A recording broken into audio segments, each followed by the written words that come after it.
What did the panel think of Trump's stint as fry cooker at McDonald's? And it's, I already addressed this, it's like, they see him differently. I think it's brilliant. Yes. I think, when you have somebody who is a world famous superstar, who's a billionaire, et cetera, and they do something you don't expect, it's brilliant media. And I think we gotta acknowledge that this guy is beating the pants off of us with these so-called publicity stunts. It gets into everybody's feeds, and people who are not looking at politics will look at that. I think we just have to have more fun ourselves. We were having a great time during the Democratic convention. If we have more fun, if the Democratic Party is a party of fun, people will join it. We should be doing great. A recent broadcast debate quickly took an unexpected turn, grabbing global attention and sparking widespread conversation. Bill Maher, widely recognized for challenging political comfort zones, pushed his guest with incisive and pointed questions that strayed far from the typical scripted responses usually seen on television. His relentless insistence on clarity and accountability created a palpable tension in the room, revealing the widening gap between polished, rehearsed political narratives and genuine transparency. Even Van Jones, who is typically calm, composed, and confident under pressure, began to show signs of unease as the conversation shifted from predictable talking points to deeper, more complex and demanding topics. The moment highlighted not only the challenges politicians face when confronted with unexpected scrutiny, but also the growing disconnect between public expectations for honesty and the controlled performances often presented in mainstream political media. Audiences were left captivated, witnessing a rare moment of unscripted reality. Right, for the panel, what does the panel think of Trump doing Joe Rogan's podcast today, and is it a mistake for Kamala not to do it? Yeah, I think it is a mistake. I think it's a mistake she didn't do this show. Yeah, did you invite her? Yeah, of course. No, we didn't invite her. Of course, you should. We would have booked you for her. I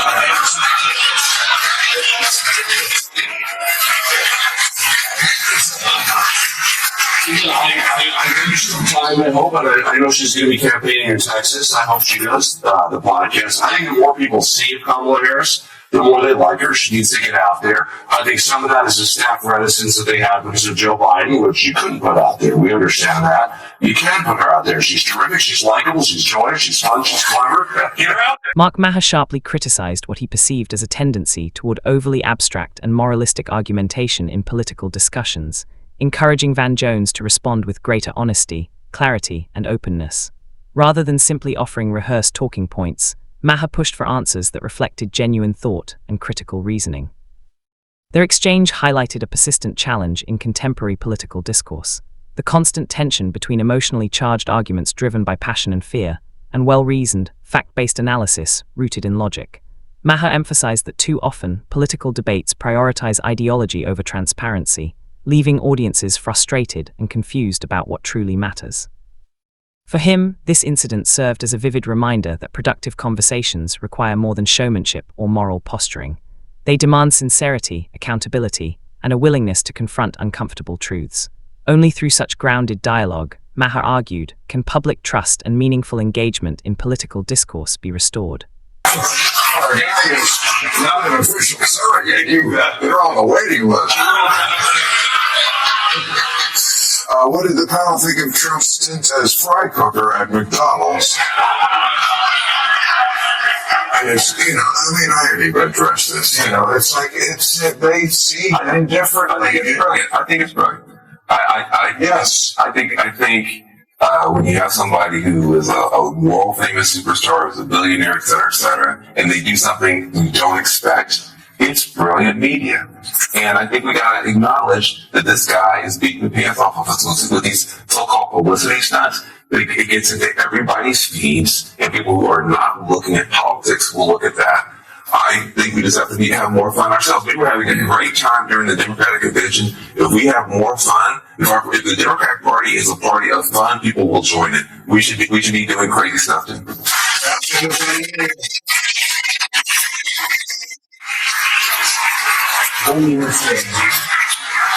It's like, don't immediately just go to, I hate him for that. Yeah! Which is what everybody I know here in Hollywood does. And it's like, you're first of all, you look weak. You look weak. You look like you're so easily gotten. Yeah. You know, you look like you overreact to anything. And yet, I think politics comes out of personality. I'm going to do something extensive on this one day, but personalities. Your personality first. I know people who are conservative politically because I know them. That's just who they are. They're squares. And there are people who just they think Trump is fun like that. I don't get it, but I don't get Taylor Swift. Unfolded, it became increasingly evident that Maher was using this moment to highlight a broader, systemic issue impacting the current political landscape. He argued that the disengagement of many Americans is not necessarily due to the substance of policy disagreements, but rather the pervasive tone that accompanies these debates. A pervasive sense of moral superiority, constant accusations, and relentless outrage has come to dominate political discourse, leaving citizens feeling alienated and frustrated. This cross-party cultural malaise is shaping voter behavior in ways that are subtle yet powerful, influencing how people perceive leaders and movements alike. Rather than indicating apathy, Maher suggested, this disengagement reflects a deep weariness among voters, a populist frustration with a political environment that often prioritizes spectacle over substance, emotion over reasoning, and performative gestures over genuine problem-solving. By drawing attention to this trend, Maher underscored the urgent need for discourse that is both meaningful and grounded. Then constructive.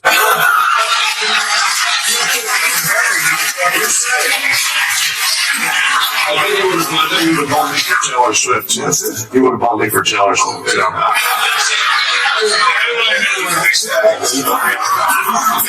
Everybody's turning it down. I bought Kamala for Taylor Swift.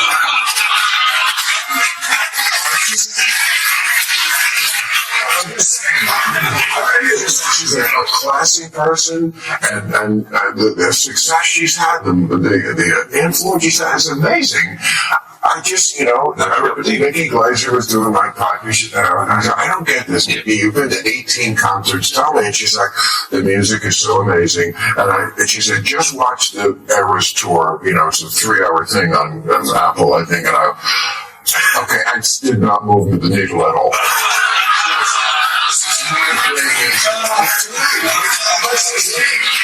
I don't get her music. I don't think Trump's jokes about Donald Palmer's dick are funny, but other people do. It's not relevant. So for those who love Taylor Swift and everything Swiftie, that is some of the fun that Kamala Harris is bringing into politics. So I do know a Swifties for Kamala kicked off in Nevada where I was just campaigning for. We had all this energy exchanging friendship bracelets and having all that.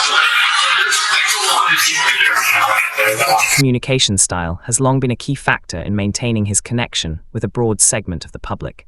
Even individuals who strongly disagree with him often acknowledge that this forthright approach makes him uniquely appealing, setting him apart from the typical political figures who rely on carefully polished talking points and rehearsed messaging. Maher argues that ignoring the value of clear, unfiltered communication only worsens political miscalculations, leaving leaders vulnerable to misinterpretation, criticism, and public disengagement. He further questioned figures like Vice President Clay Harris, noting her own concerns about visibility and effectiveness in connecting with voters. Harris's limited involvement in high-profile interviews and public discussions, Maher suggested, diminishes her ability to establish trust and convey her platform in a meaningful way. In an era dominated by soundbites and scripted appearances, Maher emphasized that authentic engagement, responsiveness, and transparency are crucial for leaders to build credibility and maintain a strong rapport with constituents. Call yourself out. I love all the joy and all the everything that, she does great stuff, but, I just don't get the music. All right. What are your thoughts on the Menendez brothers' potential being released on parole, and is it a positive sign for proponents of criminal justice? Regarding Van Jones, alongside his references to prominent Democratic figures such as Governor Jared Polis, highlight a much larger conversation taking place within the party. At its core, this discussion revolves around the tension between authenticity and the increasingly polished, media-driven messaging that often dominates political communication.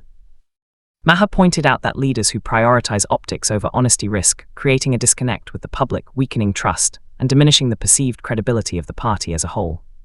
By scrutinizing both individual behavior and systemic patterns, he underscored the importance of genuine leadership, leaders who can engage openly, answer difficult questions, and navigate ideological differences without relying solely on rehearsed statements or carefully curated appearances. In Maher's view, the growing gap between polished political messaging and the real concerns of voters represents a significant challenge for Democrats.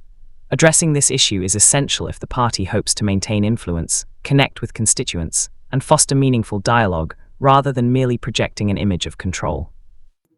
1909, blacks and Jews' backs were against the wall. We had actual apartheid here. It was so bad that what we were doing in the U.S. South inspired Hitler. It inspired the Afrikaners in South Africa, what we were doing here. Blacks and Jews' backs against the wall, created an organization together, a Black Jewish Alliance. It was called the NAACP. Okay? Next year, they created an organization together that we now call the Urban League. So this has been every decade in the whole last century, a disproportionate share of what was deepening and defending democracy were African Americans who believed in justice for all and Jewish activists who believed in repairing the world. And so we basically co-authored and co-created what you now call American democracy. In fact, if you like American democracy, that understanding not just what politicians say, but also how people genuinely feel, is critical for evaluating leadership in today's rapidly changing political landscape. As societal expectations, media narratives, and partisan pressures continue to evolve, interactions like these illuminate the importance of transparency, accountability, and honest dialogue. Exchanges between public figures and commentators, particularly those that challenge rehearsed talking points, are shaping a broader storyline about the need for openness in governance. For Maher, these moments reveal how communication, or the lack thereof, directly influences public trust, voter engagement, and the long-term stability of political institutions. The public increasingly demands leaders who can articulate their positions clearly, respond thoughtfully under pressure, and demonstrate empathy toward differing viewpoints. By highlighting this dynamic, Maher underscores that the path forward for national leadership must prioritize authentic engagement, nuanced discussion, and the willingness to confront uncomfortable truths rather than hide behind scripted appearances or partisan rhetoric.